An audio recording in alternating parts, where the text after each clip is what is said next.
¿Ya? Bien. El tema que corresponde al día de hoy es el tercer periodo de la filosofía antigua, ¿ya? El periodo ontológico, o también llamado de los grandes sistemas, ¿ya? Se llama así porque va a haber una sistematización, ¿ya? Acerca del conocimiento anterior, ¿ya? Mucho de lo que sabemos de los filósofos presocráticos y de Sócrates mismo es gracias a lo que nos cuentan Platón y Aristóteles, ¿no? Hay una sistematización ahí de la filosofía. Además, ¿no? Ellos, como vas a ver tú a continuación, van a plantear posturas sobre el tema ontológico, el tema nociológico, el tema antropológico, el tema político, ¿ya? ¿De acuerdo? Muy bien. Entonces, el tema central es el tema del ser. Por eso también se le llama periodo ontológico, ¿no? Ontología, ¿no es cierto? Es el estudio del ser, ¿de acuerdo? ¿Qué es el ser? Es la entidad primaria del mundo, captada únicamente con la razón, ¿ya? Es lo verdaderamente real, ¿no? A ver, recuerda, en, en una clase anterior hemos visto a Parménides, ¿no es cierto? Planteando esto, ¿de acuerdo? Ya. Muy bien. Empecemos a ver viendo a Platón, entonces, ¿ya? Platón, cuyo verdadero nombre es Aristócles, ¿no es cierto? Ya, él es el fundador del idealismo. Entonces Platón tiene una postura idealista, ¿ya? Ah, el ser, dice, es la forma y se encuentra fuera de las cosas. Atención, ¿ah? El ser es la forma, ¿ya? Y se encuentra fuera de las cosas, ¿ya? ¿De acuerdo?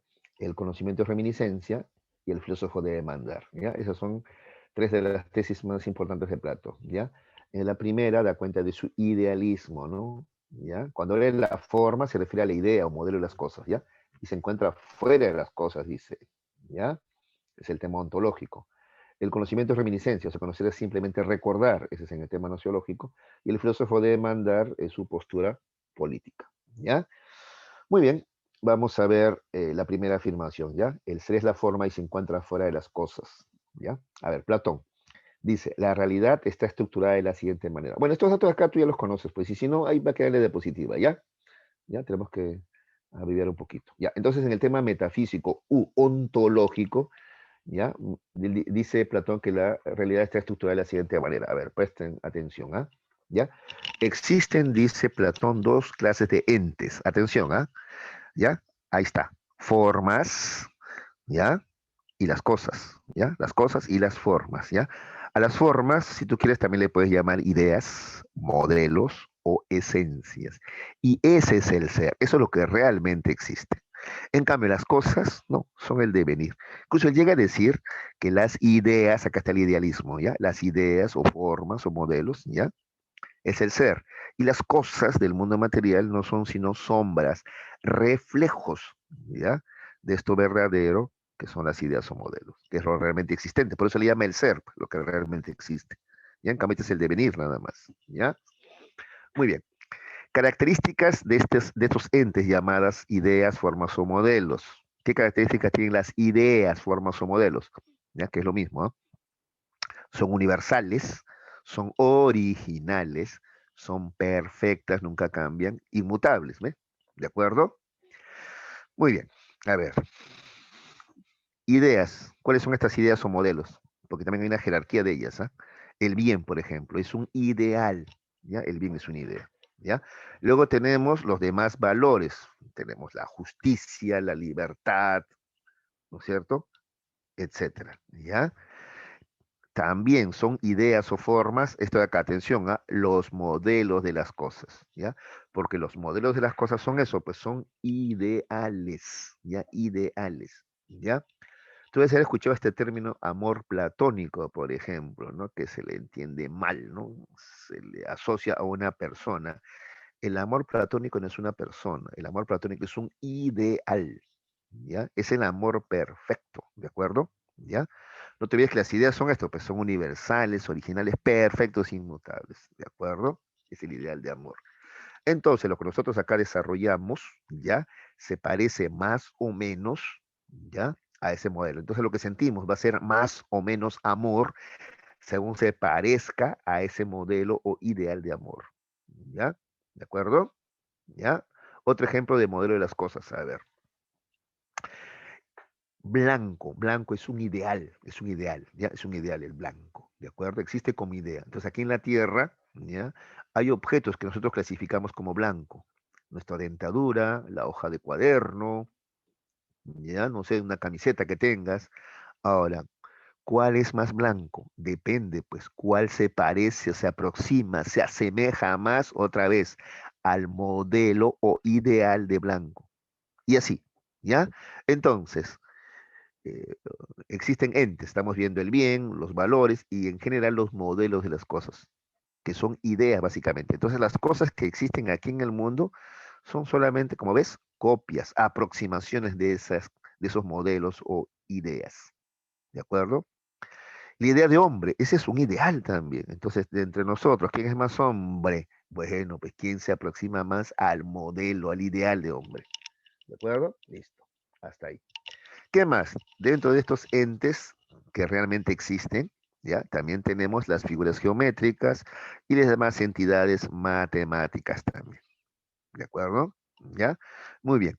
¿Y cómo es que podemos conocer estos entes ideales o modelos? ¿Con los sentidos? No.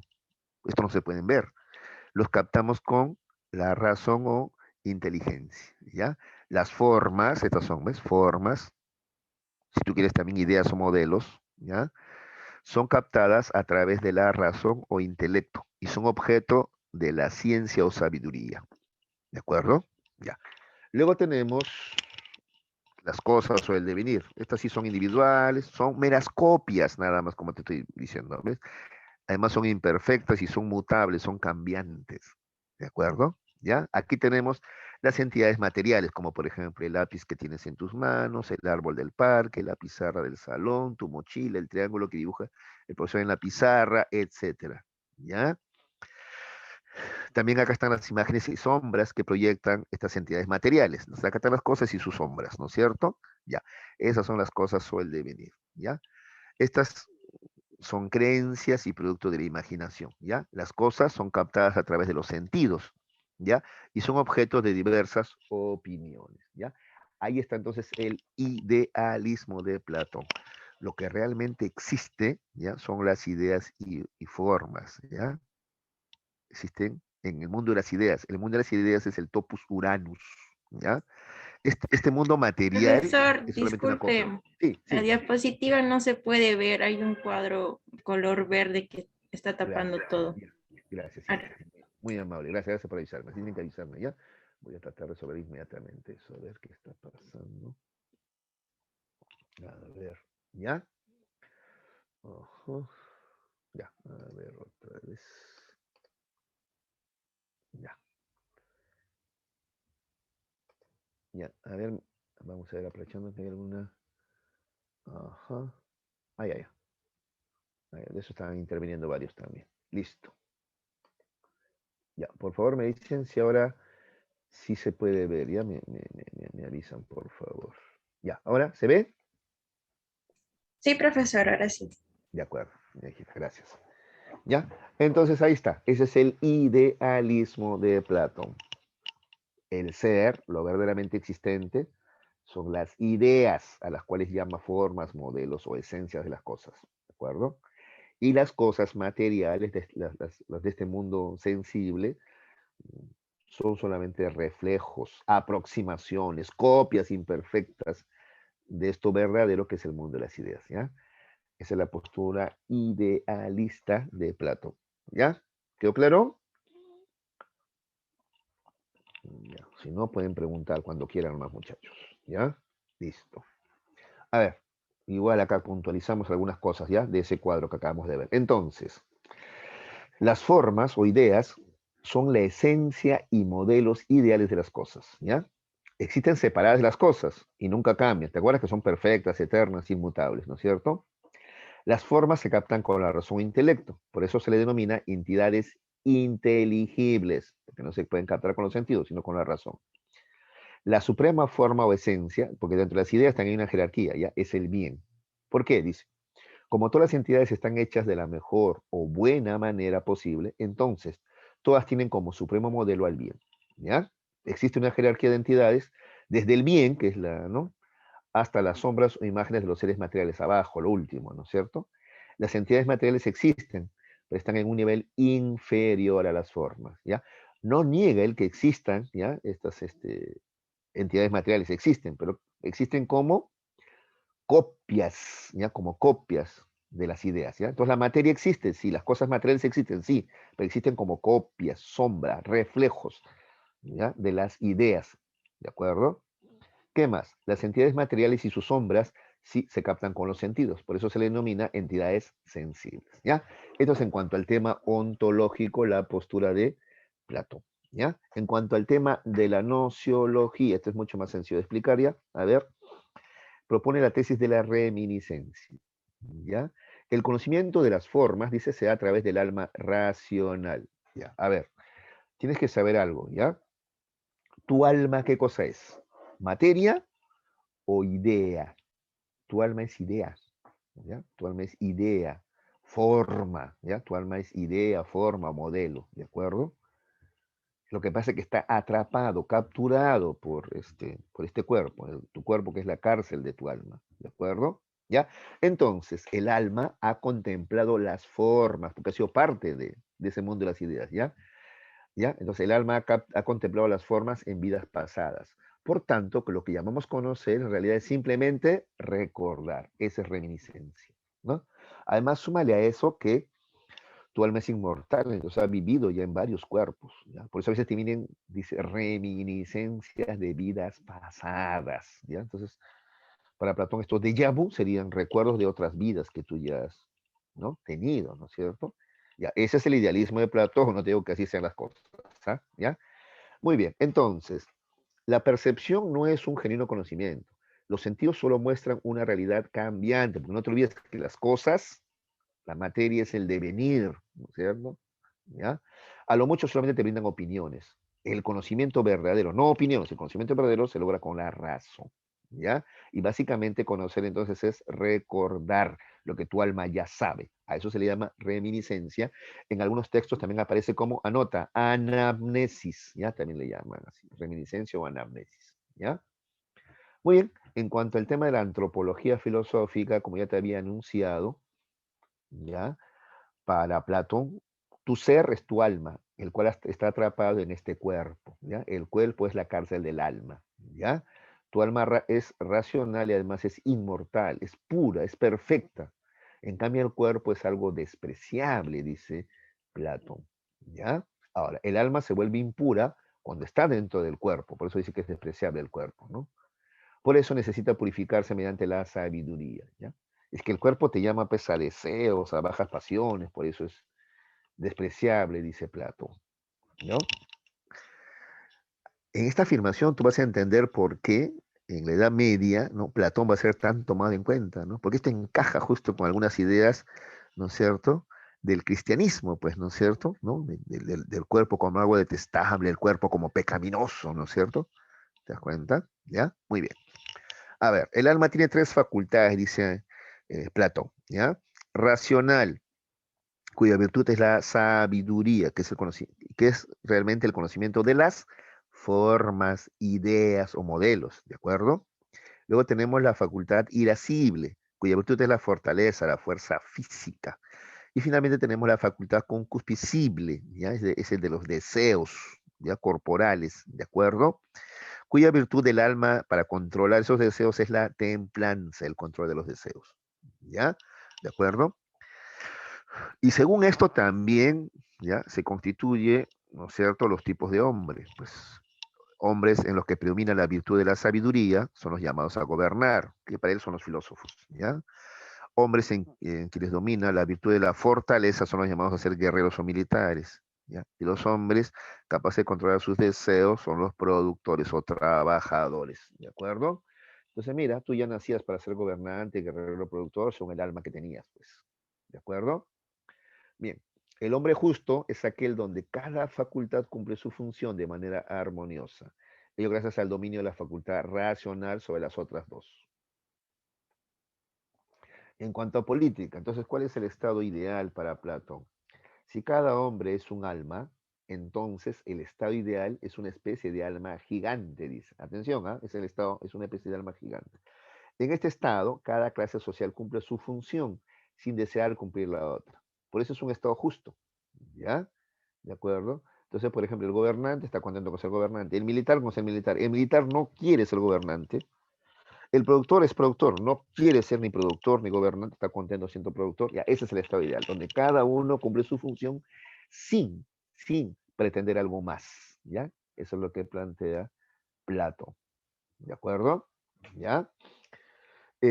Por eso dice Platón que los mejores mandan, ¿ya?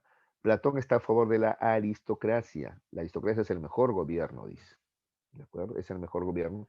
Además considera que es lo natural también, ¿no? En la naturaleza tú ves que es así. Hay, por ejemplo, una abeja reina, ¿no es cierto? ¿Ya? Un líder de la manada, ¿no? Y luego están los demás. Es algo natural, ¿ya? ¿De acuerdo? Así pensaba Platón, ¿ya? Ahora, a eso le llama estados de la naturaleza, porque es algo natural, ¿ya? Ahora, estos estados de la naturaleza pueden corromperse, dice Platón, ¿ya? ¿Cuándo puede ocurrir eso? Cuando, por ejemplo, la aristocracia se transforma en timocracia. Entonces ya no es el gobierno de los más sabios, sino se vuelve el gobierno de los más poderosos. Esa es la timocracia, ¿ya? Eso te lleva a la oligarquía, pues, ¿de acuerdo? La oligarquía genera que la gente se rebele y eso te lleva a la democracia. Y ahora, la democracia es esa que te va a llevar a la tiranía. ¿Por qué? Mira lo que dice Platón. ¿Ah? La democracia es muy peligrosa porque permite que la gente haga lo que quiere, inclusive desobedecer las leyes. Así pensaba Platón. Estamos hablando de la época esclavista, ¿de acuerdo? Mira el contexto, ¿ya? ¿Ya? ¿Está bien? Mira, 485, 411 antes de Cristo, antes de nuestra era, ¿de acuerdo? Para que entiendas el porqué de estas ideas de Platón, ¿ya? Listo. Ahora vamos a ver al Estagirita, ¿no? A Aristóteles le dicen así, ¿no? Porque proviene de ese pueblo, ¿no es cierto? Ya. Aristóteles, a diferencia de Platón, que es idealista, Aristóteles es más bien naturalista. Acá está, ¿ya? Naturalista. Ahora vas a ver la diferencia, ¿ya? ¿De acuerdo? No es exactamente materialista, pero como que va en ese sentido, ¿ya? Por eso lo consideran Aristóteles naturalista, aunque vas a ver que tiene justamente ideas materialistas, pues en algunos aspectos, ¿ya? Por ejemplo, él te dice que el ser es la sustancia, ¿ya? No la idea, el modelo, sino la sustancia. Y la sustancia es ambos, ¿ah? Para Aristóteles, la sustancia es forma y materia, ¿ya? La sustancia es sobre todo las cosas individuales, además, ¿ves? ¿Ya? La virtud ética es el justo medio y el hombre es un animal político. A ver, veamos las ideas de Aristóteles, ¿ya? A ver, entonces veamos primero la metafísica u ontología, ¿ya? ¿Qué realidad propone Aristóteles? Ya vimos, ¿no? La postura de Platón, acá está, ¿no? Platón hablaba de ideas, formas, modelos, que era lo que realmente existía, y las cosas, que eran su copia, ¿ya? Su sombra, su reflejo, ¿no? ¿Ya? Esa es la postura idealista de Platón. Ahora, ¿qué cosa propone Aristóteles en cambio? Miren, para Aristóteles el ser es la sustancia, ¿ya? Ahora, la sustancia puede ser sustancia primera y sustancia segunda. Atención, ¿ah? La sustancia primera, ¿ya? Mira, está constituida por materia y forma. Mira, materia y forma. ¿Te acuerdas que para Platón el ser es este de acá? Es la forma, nada más el ser. La materia es simplemente un reflejo, una copia, dice. Ese es Platón. En cambio, para Aristóteles no, ¿ya? La sustancia está constituida por ambos, materia y forma. Es más, Aristóteles te va a decir que además la materia y la forma, ¿de acuerdo? Son inseparables, te va a decir luego además. ¿Ah? Ya, muy bien, entonces, a ver, sustancia primera. Son las entidades individuales, ¿ya? Por ejemplo, el lápiz que tienes en tus manos, el árbol del parque, la pizarra del salón, tu mochila, el triángulo que dibuja el profesor. Ya, esa es la sustancia primera. Las entidades individuales, ya no los conceptos generales, ¿no? El ideal de hombre en abstracto, el ideal de árbol en abstracto. No, no, no, no, no, no. ¿Ya? ¿Qué es lo que realmente existen? Las cosas individuales. Este árbol en particular, este libro en particular. ¿De acuerdo? ¿Ya? Entonces, esa es la sustancia primera. La materia, que es la base, y la forma, que es la esencia. ¿De acuerdo? Entonces, la materia, por ejemplo, de un lápiz es la madera. Y la forma que tiene pues el lápiz. ¿Cómo separarías eso? No se puede separar, ¿ya? Luego viene la sustancia segunda. ¿Qué es la sustancia segunda? Son las esencias universales que están dentro de cada entidad individual, ya. Esa es la sustancia segunda, ya. Es decir, la forma. ¿De acuerdo? ¿Ya? Entonces, a ver, del esquema podemos puntualizar algunas ideas, ¿ya? El ser por excelencia es la sustancia primera, ¿de acuerdo? ¿Ya? Cada cosa individual es una sustancia primera. O sea, ¿ves? Es la materia, pues, ¿sí o no? ¿Te das cuenta? Este lápiz, este árbol, esta mochila, ¿de acuerdo? Ahora, se conocen estas sustancias a través de los sentidos. Eso es otra diferencia. ¿Ves? Platón es racionalista, en cambio, Aristóteles más bien es empirista, ¿ya? Y él te propone la teoría del ilemorfismo, Aristóteles. Mira, todas las cosas individuales o sustancias primera, ¿ya? Tienen dos elementos constituyentes, ya te dije, materia y forma, ¿no es cierto? Ya, ahora, la materia es aquello con el cual está hecha la sustancia.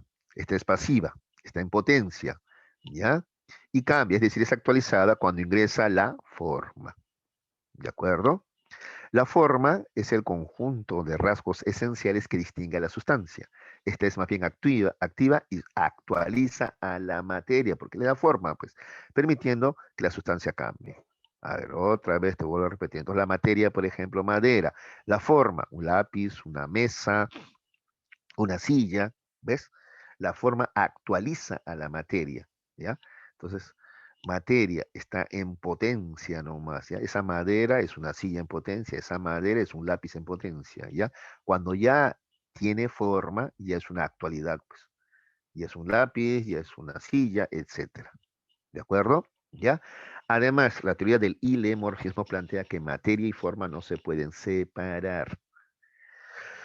¿De acuerdo? ¿Ya? Entonces, Aristóteles te llega a preguntar esto, ¿puede existir la vista sin el ojo? Mira lo que dice Aristóteles, muy avanzado para su época. ¿Ah? No, ¿no es cierto? ¿Puede existir la sonrisa sin la boca?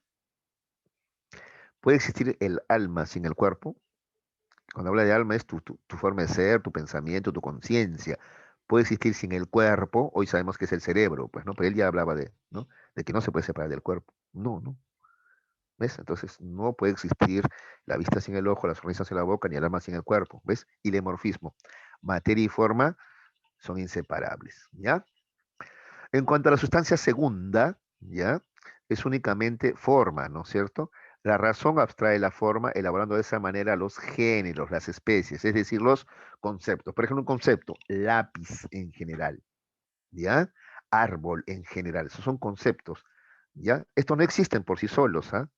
En cambio, para Platón sí existían por sí solos. El modelo o idea del lápiz existía por sí solo. Ya, para Aristóteles no, no. Ya, esta es sustancia segunda. Ya son solamente forma. Ya, esto existe solamente en la conciencia humana nada más. Ya, lo que realmente existe, el ser, es la sustancia primera. Ya, que son los objetos individuales. Ya, que están constituidos por materia y forma. ¿De acuerdo? ¿Ya? Entonces, acuérdate de esto, porque luego va a haber el debate de los universales en la Edad Media, ¿ya? Sobre este tema, ¿ya? ¿Ya? Los seguidores de Platón van a decir que sí, árbol como concepto existe por sí solo, ¿ya? En cambio, Aristóteles te dice que no, ¿ya? No, no, estos son solamente conceptos que el hombre forma, ¿de acuerdo? Ya, muy bien. Tenemos también la teoría de las cuatro causas que propone Aristóteles, ¿ya? Dice, la sustancia, es decir, las cosas individuales poseen cuatro causas. ¿Ya? Volvemos a la sustancia, ¿ya? Cosas individuales, ¿ya? Causas intrínsecas y extrínsecas. Las causas intrínsecas que están dentro de las cosas son la forma y la materia. ¿Qué te dije? Son inseparables, ¿no es cierto? Y la causa extrínseca es la causa eficiente y la causa final. ¿Ya? La causa formal es la esencia de la sustancia, ¿no? Es la cosa formal, la forma que tiene. Por ejemplo, una mesa tiene forma de mesa, pues, ¿de acuerdo? La causa material es aquello por lo cual está hecha la sustancia. ¿De qué está hecha la mesa? Supongamos de madera. Entonces, la causa material es la madera, pues, ¿de acuerdo? La causa eficiente es la fuerza que generó la sustancia, ¿ya? ¿De acuerdo? Es la causa eficiente, ¿ya? Entonces, a ver, ¿Quién convirtió la madera en mesa? El carpintero. Entonces aquí, en el ejemplo que estamos siguiendo, la causa eficiente sería el carpintero. La causa final es la finalidad, el porqué de la existencia de la sustancia. Entonces, ¿para qué existe esa mesa? ¿Ya? Porque si se la ha hecho es por algo, pues tiene que tener una finalidad. ¿Cuál sería la finalidad de la mesa? ¿No es cierto? Para comer, para escribir, qué sé yo, para unirnos, ¿no? Por un momento, ¿no? Toda la familia en torno a ella, qué sé yo, ¿ya? La causa final. ¿De acuerdo? Listo. Otra cosa importante a destacar en Aristóteles es la teoría del movimiento, ¿ya? Para Aristóteles el movimiento es cambio, ¿ya? El movimiento no solamente es desplazamiento de un cuerpo, sino básicamente para Aristóteles el movimiento es el cambio, ¿ya? El cambio consiste en el paso de la potencia al acto. Ese es el cambio, además, ¿ya? Según lo visto en la teoría del hilemorfismo, potencia y acto se relacionan con la materia y la forma, respectivamente. ¿Te acuerdas? ¿Ya? Materia y forma. ¿De acuerdo? ¿Ya? Entonces, por ejemplo, a ver, materia. Para seguir con el mismo ejemplo, el mismo razonamiento, ¿ya? La madera, te decía, ¿te acuerdas? La madera. Es que una cosa, ¿ya? Entonces, ahora, la madera puede ser, ¿no? En potencia, ¿no? En potencia, una mesa, una silla, lápiz, ¿no es cierto? Etcétera, ¿ya? ¿De acuerdo? En potencia, ¿ya? Acto es cuando ya tiene la forma, ¿ya? Entonces a esta madera le doy forma de mesa, entonces ya ahora es una mesa como acto. Antes era acá esta madera, ¿no? Esta plancha de madera, ¿ya? Era una mesa en potencia nomás, como posibilidad. Pero ya cuando lo realicé, ¿no es cierto? Ya le di la forma ya, ¿no es cierto? Como carpintero. Entonces ya ahora es una mesa como acto, como realidad, ¿ya? Y eso es movimiento. Pasar de la potencia al acto. Ese es el movimiento, ese es el cambio. ¿De acuerdo? ¿Se entendió? Muy bien. Dios el primer motor, dice Aristóteles, ¿ya? Ya, esto es lo que va a ser tomado más adelante por Tomás de Aquino, por ejemplo, ¿no? Dice Aristóteles que el movimiento es, pues, el paso de la potencia al acto, ¿no es cierto? Ya, ahora, una cosa o sustancia ahora está en acto, es decir, es algo actualmente, ¿de acuerdo? Ya, pero también es otra cosa en potencia, porque puede convertirse en esa otra cosa, ¿de acuerdo? ¿Ya? A ver, te explico. Aquí, por ejemplo, a ver, entonces, la madera es una mesa en potencia. Ya, acto, ya, se hace madera. Ahora, esta mesa puede ser, no sé, se me ocurre, leña en potencia, ¿sí o no? Claro, es madera, pues, ¿no? Y entonces, ahora, esta mesa, a su vez, es potencia de algo más, ¿no? Leña, pues. Luego, le prendo fuego y ahora ya se vuelve, pues, leña, ¿no? Como acto. Y así sucesivamente, ¿ya? Potencia, acto. Algo que era potencia se vuelve acto, pero a su vez es potencia de algo más. ¿De acuerdo? ¿Ya? Eso es lo que te quiere decir acá Aristóteles. ¿Ya? Sin embargo, esta cadena de potencias y actos no puede ser hasta el infinito, ¿no es cierto? Si fuera hacia el infinito, no habría una primera entidad y por tanto no existirían las demás. ¿De acuerdo? De ahí que es necesario que haya un Dios, es decir, un primer motor que inicie la cadena de movimientos, ¿no es cierto? Ese primer Dios, ¿no es cierto? Es Dios. Ah, es la primera potencia. No, Dios es acto puro. ¿Ya? ¿Por qué? Dice, al ser el primero, no fue en algún momento potencia, porque eso implicaría que hubiese otra entidad que lo actualice. Y no, pues, Dios es el primer acto, es acto puro, ¿ya? No fue potencia, porque repito, si fue potencia, hubo alguien que luego lo ayudó a convertirse en realidad o acto, ¿sí o no? Y eso no puede ser, pues, ¿ya? Porque si no, no sería Dios, dice Aristóteles, ¿ya? ¿Qué más? Además, es inmóvil Dios. ¿Por qué? Al ser el primero, no tiene movimiento. Ya sabes que es pasar de la potencia al acto, ¿no es cierto? Ya, al ser el primero no tiene movimiento, porque eso implicaría que hubiese otro antes de él, y eso no es posible, ¿ya? Por eso le llama a Dios el primer motor, ¿ya? El primer motor, ¿ya? Ese es el razonamiento de Aristóteles, ¿ya? ¿Ves? Por eso no se le dice pues materialista, pero acá ya no hay una postura materialista, acá hay una postura ya idealista, ¿te das cuenta? Por eso a Aristóteles se le llama naturalista nomás, ¿ya? Muy bien. Eso en cuanto a la ontología o metafísica, ¿ya? Pero ya viste la diferencia, ¿no? Entre el idealismo de Platón y el naturalismo de Aristóteles, ¿de acuerdo? Ahora vamos a ver en cuanto al tema nociológico, que es lo que plantea Aristóteles, ¿ya? Existen tres clases de ciencias, dice, o conocimientos, perdón, ¿ya? Tres clases de conocimientos, ¿ya? La ciencia o conocimiento contemplativo, los conocimientos prácticos y los conocimientos productivos, ¿de acuerdo? Las ciencias o conocimientos contemplativos buscan solo saber más, ¿ya? Aquí tenemos a la filosofía, primera o metafísica, a la filosofía segunda, a la cual llama física, y las matemáticas, ¿ya? Solamente buscan saber más, ¿ya? Objeto de la filosofía o metafísica primera, el ser tal como es realmente, ¿no? Lo que acabamos de ver, pues, en el tema ontológico o metafísico. La filosofía segunda o física, ¿cuál es su objeto de estudio? El movimiento del ser, ¿de acuerdo? Y las matemáticas estudian las figuras y los números, ¿ya? Ya, estos conocimientos, ¿ya? Son conocimientos contemplativos. Simplemente busca que sepamos más, nada más. Luego tenemos los conocimientos prácticos. Estos buscan ordenamiento de la ciudad, el ordenamiento de la ciudad, ¿ya? Y ahí tenemos la política, la ética y la economía. La política busca el orden de la polis o la ciudad, ¿ya? La ética, el orden del hombre, y la economía, el orden de la casa. Estos son ya conocimientos prácticos. Y finalmente tenemos los conocimientos productivos, ¿ya? Buscan algún beneficio material. Acá tenemos los oficios y actividades técnicas, por ejemplo, dice la medicina y la ingeniería, así pensaba Aristóteles, ¿ya? ¿Qué cosa buscan? El consumo y provecho personales. Ahora, para Aristóteles, ¿cuáles son los conocimientos más elevados? Estos, pues, los contemplativos. Cuando más teóricos y más alejados, ¿ya? De lo práctico productivo estaban, eran más elevados esos conocimientos para Aristóteles. ¿De acuerdo? ¿Ya? Así pensaba Aristóteles. Entonces, a ver, de acuerdo con el cuadro anterior, observamos que un conocimiento superior, mientras más teórico es, ¿ya ves? Mientras más alejado de la práctica está.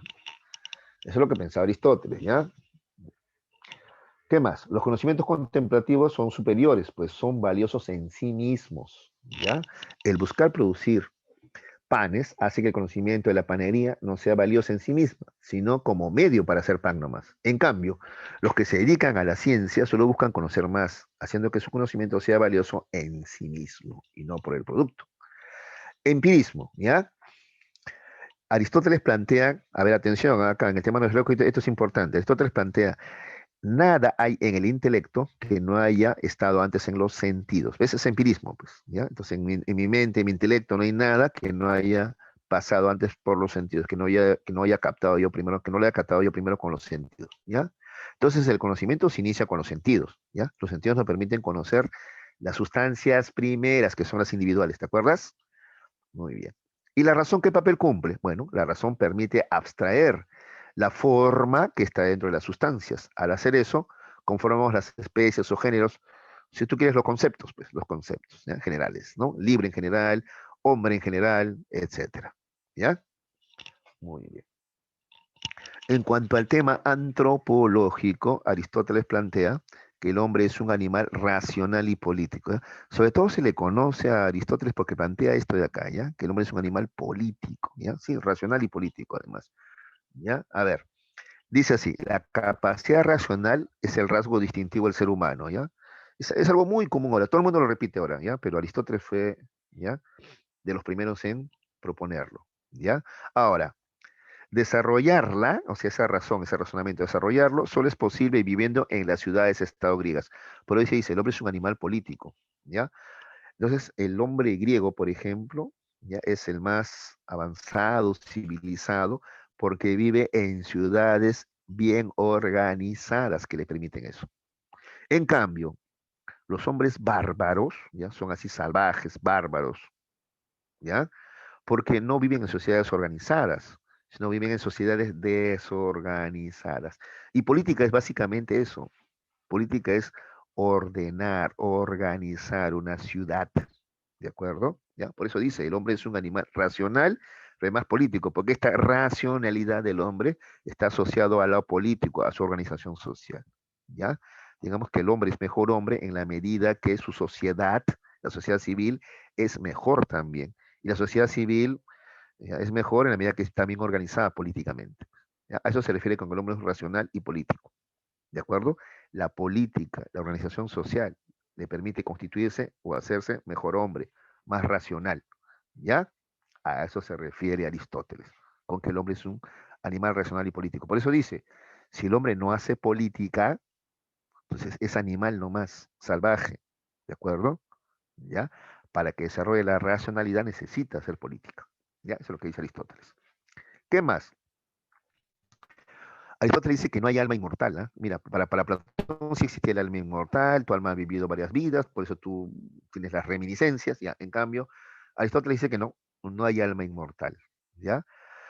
Al ser el rasgo distintivo, el alma racional es la forma del hombre, ¿de acuerdo? ¿Ya? Cuando él habla de alma, entonces mira, no se refiere a algo que se pueda desprender de tu cuerpo, ¿ya? Entonces, cuando tú ves, no sé, tus películas de terror, estás ya enarbolando las posturas de Platón, ¿ya? Que cree que sí, pues el alma se puede separar del cuerpo.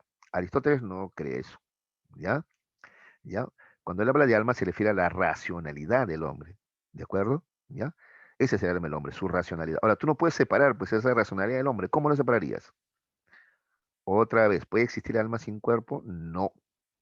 O en la actualidad sería, ¿puede existir pensamiento o conciencia sin cerebro? En la actualidad decimos eso. No, no puede. Pero mira, esto viene ya desde Aristóteles, ¿ya? ¿De acuerdo? Para que veas lo plagados que estamos de idealismo en esta sociedad, ¿ya? Para que veas. Porque muchos creen en que sí existen espíritus, ¿no? O fantasmas, ¿no? Por ahí. Bueno, muy bien. Ahora, entonces, como toda forma desaparece junto con su respectiva materia, ¿ya? ¿De acuerdo? Entonces, a ver, la racionalidad es el alma, ¿de acuerdo? ¿Ya? Ahora, cuando muere el cuerpo, esa racionalidad también desaparece, pues, junto con él. ¿Ya? No existe un alma inmortal, dice Aristóteles. ¿Qué más? Funciones o facultades del alma. Sin embargo, dice, el alma tiene también otras funciones más, ¿ya? Vamos a ver, ¿cuáles son esas otras funciones? Aparte del intelecto racionalidad, tiene la facultad sensitiva y la facultad vegetativa, ¿ya? A ver, empecemos por la última, la vegetativa. Hombres, animales y plantas, ¿ya? Tienen la facultad vegetativa del alma. Ella les permite, ¿qué cosa? Funciones orgánicas, como la nutrición, alimentarse, crecimiento y reproducción, ¿ves? Incluso las plantas se nutren, ¿no es cierto? Crecen y se reproducen, pues. Alma vegetativa, entonces está presente en los animales, hombres y plantas, ¿ya? El alma sensitiva, esta está presente solamente en hombres y animales, nada más, ya no en las plantas ya. Y tiene que ver con los sentimientos y emociones, las sensaciones y el desplazamiento o movimiento, ¿no es cierto? ¿Ya? Por eso las plantas no tienen sentimientos, emociones, los animales sí. Así pensaba Aristóteles, ¿ya? Y el hombre también. Y finalmente llegamos a la facultad intelectiva o racional. Esta sí es propia solamente de los seres humanos, ¿ya? ¿Qué funciones cumple esta alma intelectiva o racional? Elaborar ciencia, ¿ya? A eso le llama vida teorética, dedicada a la teoría, a la ciencia, pues. Y dominar, ¿ya?, las otras dos funciones, ¿no? Esa es la vida práctica, dominar esto, lo sensitivo y lo vegetativo. Ética. El hombre virtuoso, dice Aristóteles, es aquel que desarrolla su facultad intelectiva, ¿ya? El desarrollo de la razón o facultad intelectiva trae consigo la aparición de dos clases de virtudes, dice Aristóteles, ¿ya? Están las virtudes intelectuales o dianoéticas, ¿ya? ¿Cuáles son esas virtudes? La sabiduría y la prudencia, ¿ya? Estas se logran con la vida teorética, aquella dedicada únicamente al estudio, pues, ¿ya? ¿De acuerdo? Pues el conocimiento es valioso en sí mismo, decía pues Aristóteles. Y luego también tenemos, ¿ya? Los valores de hábitos o llamados éticas, ¿ya? Entonces, las dionéticas tienen que ver con el estudio, ¿no? El intelecto, una vía dedicada al estudio, y los hábitos o éticas, ¿ya? O valores éticos, ya tienen que ver con las acciones mesuradas, el justo medio del que habla Aristóteles, ¿ya? Se consigue mediante la costumbre de dominar las otras facultades del alma, ¿no? ¿Te acuerdas? La vegetativa y la sensitiva, pues, ¿ya? Estas acciones mesuradas son aquellas que evitan los excesos y por tanto los defectos, ¿ya? Por ejemplo, exceso en comida, exceso en el alcohol, exceso de dar rienda suelta a nuestras pasiones, por ejemplo, ¿ya? Entonces, no, hay que dominar, ¿ya? Dominar el hambre, ¿no es cierto? Comer lo necesario sin excesos, ¿no? Dominar nuestras pasiones también, no dejarnos llevar por ellas, ¿no? Todo esto se logra con la racionalidad. A eso se refiere con, ¿ya? Valores éticos o de hábitos, ¿ya? Muy bien. En cambio, los dianoéticos, repito, tienen que ver con la vida dedicada al estudio, ¿ya? Muy bien. En cuanto a la política, Aristóteles propone o plantea que la polis es necesaria para el desarrollo virtuoso del hombre. De esto ya hemos hablado ya, ¿no es cierto? ¿Ya? Cuando hablamos de animal político, ¿no? Que el hombre es un ser racional y político. ¿Ya? Acá lo reiteramos, ¿ya? Dice Aristóteles que la polis, o sea, la ciudad griega bien organizadita, es necesaria para el desarrollo virtuoso del hombre, ¿ya? Observamos, dice, que en las sociedades no griegas, o sea, los bárbaros, los hombres tienen una condición antinatural, pues en ellos sus facultades sensitiva y vegetativa son los que gobiernan, ¿de acuerdo? ¿Ya? No se organizan, pues por eso son salvajes, bárbaros. Los dominan las facultades sensitivas y vegetativas y no la facultad racional, ¿ya? En cambio, la polis griega, bien organizadita, ahí sí, ¿no? Entre los hombres domina la razón. ¿Qué más? El hombre es un ser social por naturaleza, dice Aristóteles, debido a que el Estado es un organismo natural también, ¿ya? También Aristóteles está a favor de la aristocracia, pues, ¿ya? Es natural que haya así una jerarquía, ¿de acuerdo? ¿Qué más? La servidumbre por naturaleza. ¿Ves? Acá lo dice más clarito todavía. ¿Eh? La servidumbre por naturaleza. Encontramos en los seres humanos ciertas relaciones naturales de dominio, ¿ya? Eso, o sea, es natural que haya quienes mandan y quienes reciban órdenes, pues, ¿ya? Mira, cómo te presenta él la cosa. Condición natural. En ellos gobierna su razón. Nacieron para mandar. Mira, ¿ves? Eso eh, estas posturas, ¿no? De la aristocracia, ¿no? ¿Ya? De que hay gente que nace para mandar y gente que nace para obedecer. Condición antinatural. ¿Por qué antinatural? Porque en ellos gobierna no la razón, sino las sensaciones, lo vegetativo, ¿ya? En ellos gobiernan las otras facultades, ¿ya ves? Por eso estos nacieron para obedecer. Entonces, por ejemplo, los griegos nacieron para mandar, ¿ya? ¿No? Y los bárbaros para obedecer. Los amos nacieron para mandar y los esclavos que están dominados por sus bajas pasiones nacieron para obedecer. Y acá viene su machismo. Los varones somos más racionales, dice Aristóteles, es machismo, ¿no es cierto? Ahora lo sabemos, ¿no? Nacimos para mandar y las mujeres para obedecer. ¿Ya? Los padres nacieron para mandar y los hijos que todavía no saben controlar sus emociones, sus deseos, nacieron para obedecer. ¿De acuerdo? ¿Ya? Muy bien. ¿Cuál es el estado perfecto, ya que hablamos de política según Aristóteles? Es aquel conformado solo por ciudadanos virtuosos. En él gobierna la clase media, decía, ¿no? Porque no se trata de ser más poderoso, más rico, sino de ser más racional. A eso se refiere Aristóteles, ¿ya? Clases de estados naturales. En la naturaleza, dice, encontramos 6 tipos de estados, agrupados en 2 clases, según busquen el bienestar común o no. De estos, dice Aristóteles, el mejor gobierno es la monarquía, ya que observamos que en la naturaleza todo organismo se gobierna bien si es dirigido por un solo individuo. ¿Ves? Monarquía, ¿no?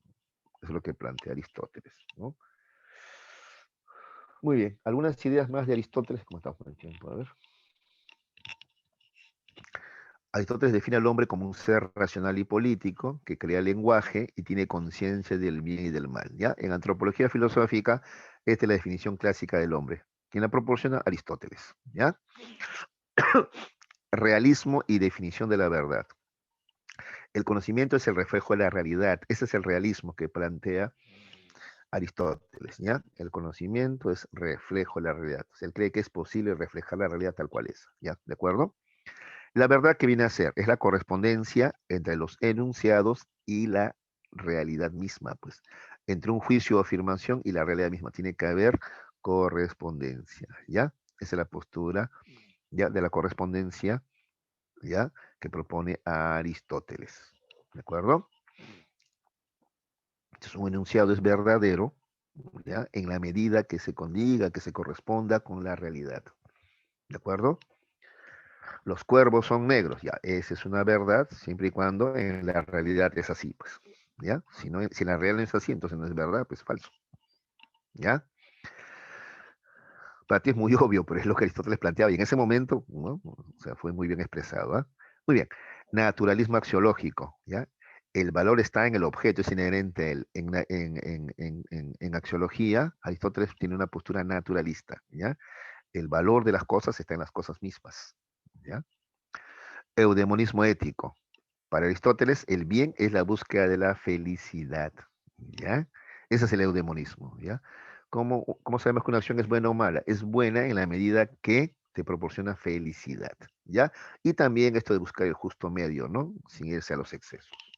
Bueno, sobre la política ya hemos visto ya. Bien, vamos a ver ahora la práctica dirigida, ¿ya, muchachos? A ver, esto es de Platón, ¿no? A ver, dice así. Ahora, proseguí. Dice, represéntate el estado de la naturaleza humana con relación a la educación y a su ausencia, según el cuadro que te voy a trazar, ¿ya? Imagina un antro subterráneo que tenga en toda su anchura una abertura que dé libre paso a la luz. Y en esta caverna, hombres encadenados desde la infancia, de suerte que no pueden mudar de lugar, o sea, no pueden moverse, ¿no?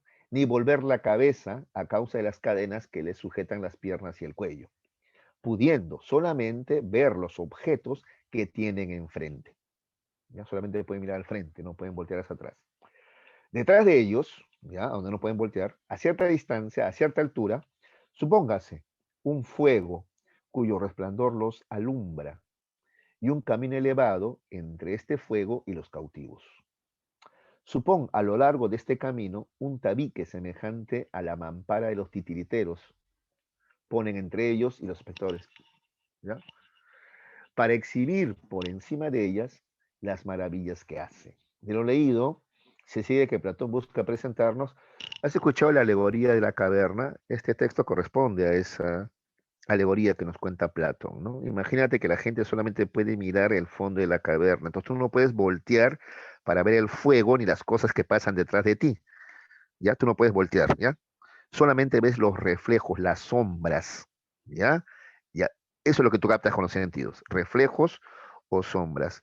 Pero el mundo verdadero, el mundo de las ideas, ¿no? O sea, el fuego, las cosas que pasan atrás de ti, esas tú no las puedes ver, ¿de acuerdo? ¿Ya? Entonces, de lo leído, sigue que Platón busca presentarnos en esta alegoría de la caverna, ¿qué cosa nos busca presentar? A ver,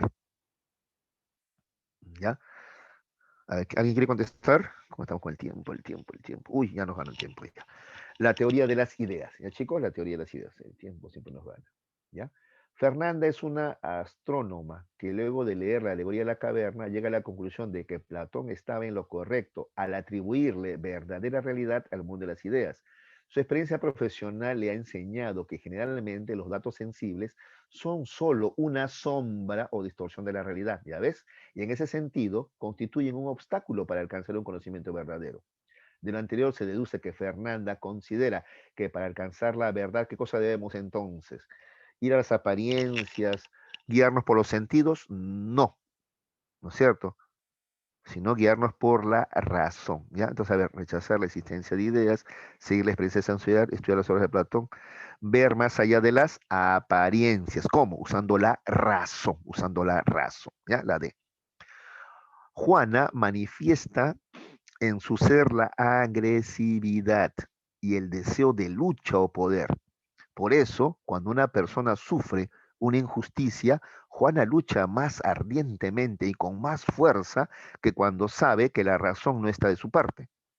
Su virtud está asociada a la fortaleza o valor. La forma de actuar de Juana concuerda con la concepción platónica del alma irascible, ¿no es cierto? La C. ¿Ya? Irascible, o también le llama pasional, ¿ah? Anota, la C, irascible o pasional, ¿de acuerdo?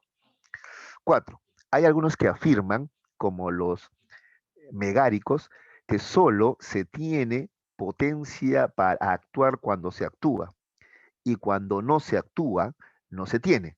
Por ejemplo, el que no está construyendo no puede construir, sino solo el que está construyendo mientras construye. Y lo anterior en los demás casos. No es difícil ver los absurdos en que estos caen, pues evidentemente uno no será constructor si no construye, pues ser constructor es ser capaz de construir. Y lo mismo en las demás artes, entonces. Claro, ¿cómo eres artista si no haces arte? Pues, o sea, ¿no? Del texto aristotélico se infiere que, entonces, a ver, la potencia se ejerce cuando se puede ejercer, no, ese sería el acto ya, ¿no? La potencia se adquiere cuando se incluye la intención, la potencia se posee al inhibirse la acción, la potencia se pierde al ejecutarse la acción y se vuelve acto, ¿no? Esa sería, ¿no? A ver, ¿qué piensas tú? A ver, la potencia se adquiere cuando se incluye la intención. La potencia se posee al inhibirse la acción. La potencia se pierde al ejecutarse la acción. ¿Cuál sería tu respuesta? A ver, ¿qué están respondiendo ustedes, muchachos? A ver. Vamos a ver qué están respondiendo ustedes. A ver. ¿Qué me están diciendo? Ay, caray, ¿qué hice? A ver.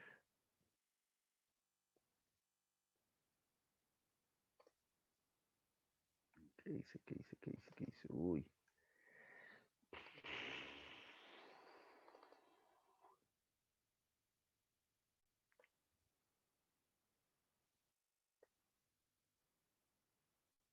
Ya. Ay. Ay, acá está, acá está, acá está, acá está. Es que no podía compartir pantalla. Ya, muchachos. Ya.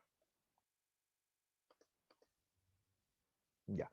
Muy bien. Entonces, acá está, acá estamos. Entonces, la potencia significa que se puede ejercer algo, ¿ya? Si no se puede ejercer, no tienes la potencia, pues, ¿de acuerdo? ¿Ya?